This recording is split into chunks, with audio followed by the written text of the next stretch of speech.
This recipe today comes from Peter Kaminsky's Culinary Intelligence, The Art of Eating Healthy and Really Well.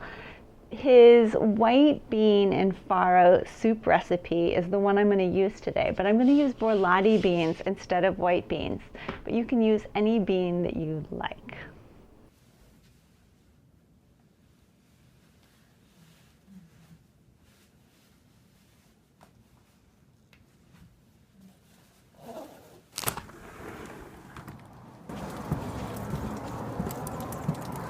Garden's still under snow.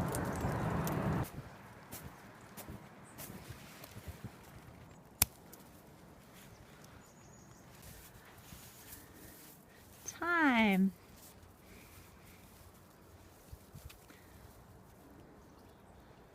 Let's see, take this whole piece.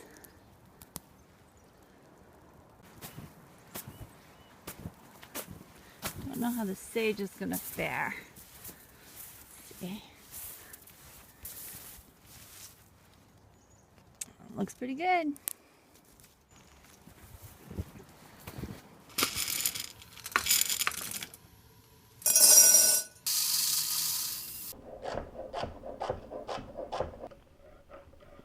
Generally, when I make bean soups, I plan ahead and I soak them overnight. I did not do that last night.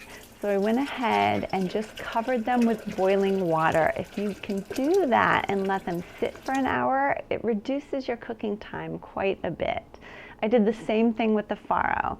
So the farro is in a bowl soaking and my beans are in a bowl soaking, and I'm going to go ahead and prep all my vegetables. I'm going to chop my onion, my carrot, celery, and pull the vein out of the kale. The inspiration for this soup came on a recent trip up to the Methow Valley. There's a farmer, Bluebird Grain Farms, and they grow emmer. They grow farro, which is the common name. It's a really ancient strain of wheat, and there's a few of them.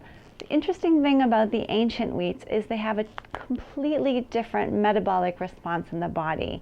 They're anti-inflammatory, they have antioxidants, whereas modern wheat does not. And modern wheat has an inflammatory reaction in the body. So these ancient grains are really interesting. If you're not allergic to gluten specifically, but you can't really digest modern wheat, you might want to try some of these ancient grains. I'll put a link to Bluebird Grain Farms below this video in the text box, and I'll also put the recipe there as always. Once you've deveined your kale, you can also use chard or collard greens or whatever green you like in this. Just give it a really rough chop. I like my greens in larger pieces than my carrots and onions and hard vegetables. Okay, so I'll set that aside. This soup calls for Parmesan cheese. It's an Italian soup. And another one of the reasons that I love Costco is they have really lovely Parmigiano Reggiano in big blocks, and it's lovely. So what I do for this soup is I use the rind to flavor the broth. It does amazing things for soup. So never, ever, ever throw your Parmesan rind away.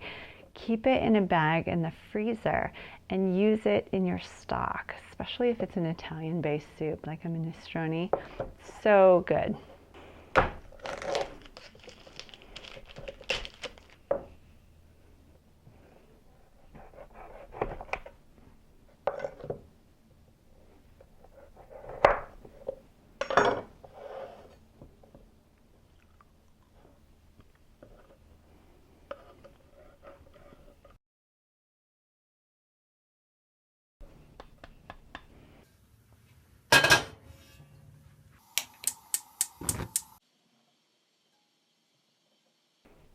When your oil is hot, go ahead and add in your carrots, celery, and your onion.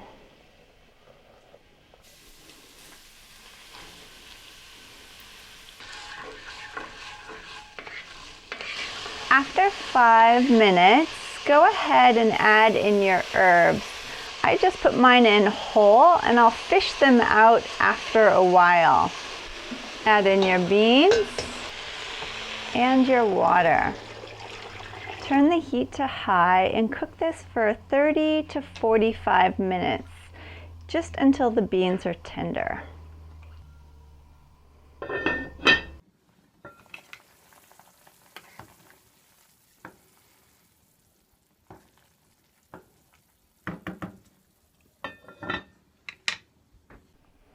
Okay, our beans have cooked for a total of 1 hour. I'm going to go ahead and remove any herb remnants, twigs and leaves. And the beans are pretty tender at this point, but they're not falling apart. They haven't made that really nice brothy juice, but they're soft. So I'm going to add my farro, and I'm going to add the potatoes. I'm still not going to put the kale in. I love that bright green, kind of chewy, tender kale. So I'll add that maybe 10 minutes before the dish is done. I'll go ahead and add in my potato.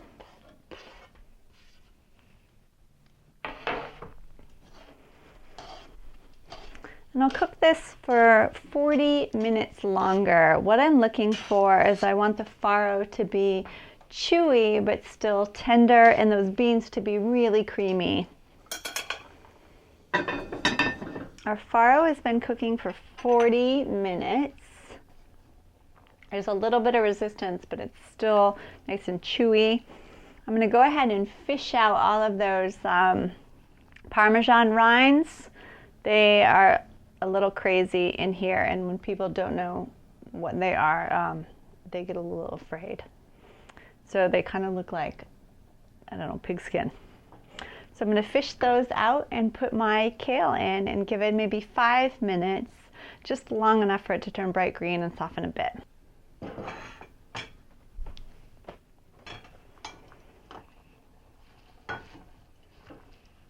And if your soup is looking a little on the dry side like mine is, go ahead and just add a tiny bit of water to it just to get it to the consistency that you like.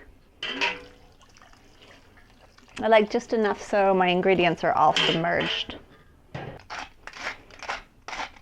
Since I added a little bit more water, I'm going to check my soup for salt and adjust accordingly. Perfect. You can see how beautiful and bright green that kale is. I want to finish the soup with a good glug of olive oil, and I use extra virgin olive oil. Let's plate it up.